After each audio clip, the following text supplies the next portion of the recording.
تريد هو أكشن. مرحبا بكم أعزائي المشاهدين في مقطع جديد وخطير.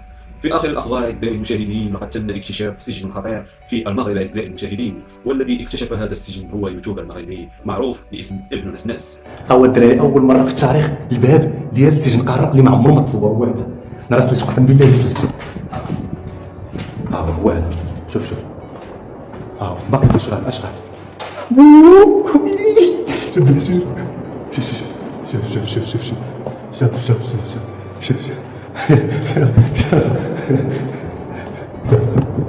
وين فيش حاجه.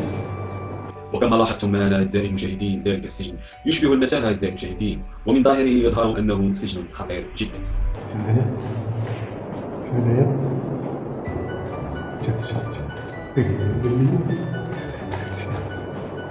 شحال ديال الفيديو الاولى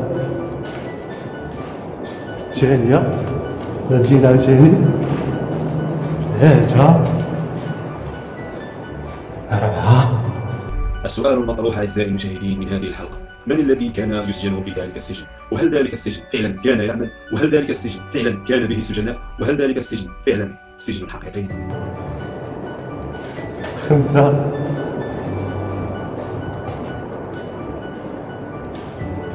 كما تلاحظون معنا أعزائي المشاهدين، هذا ما سوف نتناوله في هذه الحلقة.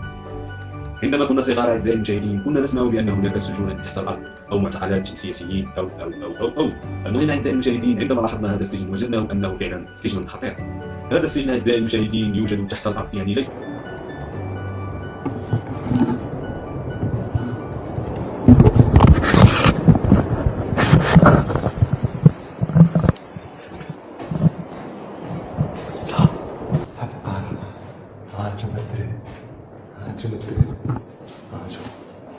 هنايا مظلم اول مره بالدراري في التاريخ.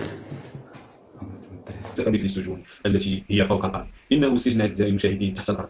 وكما نلاحظ أعزائي المشاهدين أن بنيان هذا السجن بنيان صلب جدا ويصعب الهروب منه.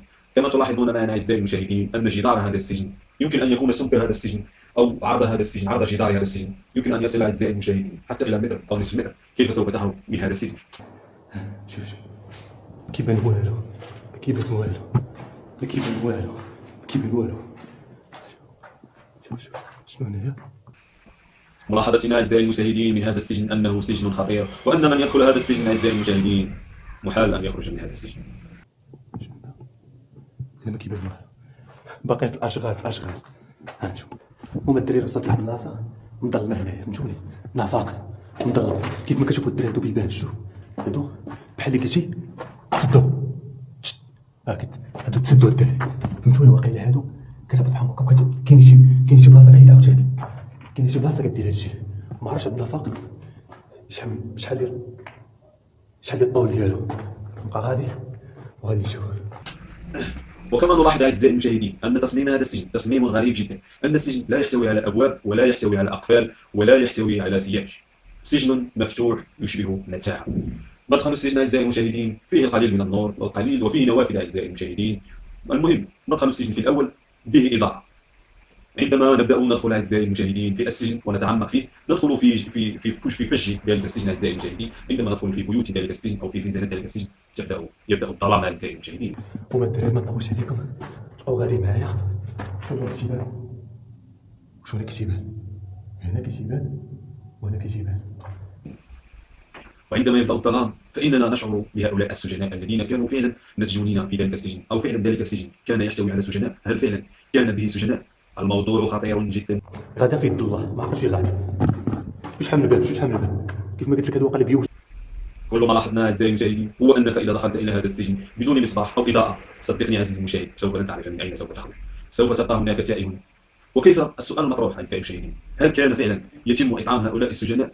أتمنى الذي يكون يدور في بالي لا يكون مثل الذي يدور في بالكم أعزائي المشاهدين. نظرا لتحليلي النفسي وتحليلي الشخصي أنه هذا السجن لم يكن به طعام أعزائي المشاهدين. سدو هنا فين واقيلا، هنا فين تلف الطاقم التقني. شوف هذه شكون هما الدراري ما طولش عليكم، بقى غادي أو حتى كان به طعام، كيف سوف يصل لك الطعام وأنت في متاهة؟ كيف ستجد الطعام وأنت في متاهة؟ ما أخطر هذا السجن أعزائي المشاهدين. لاحظنا عدة سجون أعزائي المشاهدين في السنين الفائتة، السنين القديمة، مثل سجن غوانتنامو، مثل العديد من السجون، سجن أبو غريب، العديد من السجون التي تم فيها أخطر أنواع التعذيب أعزائي المشاهدين. ولكن كما تلاحظون معنا يا أعزائي المشاهدين، هذا سجن من نوع آخر كما تلاحظون معنا. لكم شحال ديال الوقت غادي وهذا الدراري باقي غادي ما كيتحدش هادشي، والله ما كيتحدش راه بزاف اصاحبي بزاف والله ما كيتحد.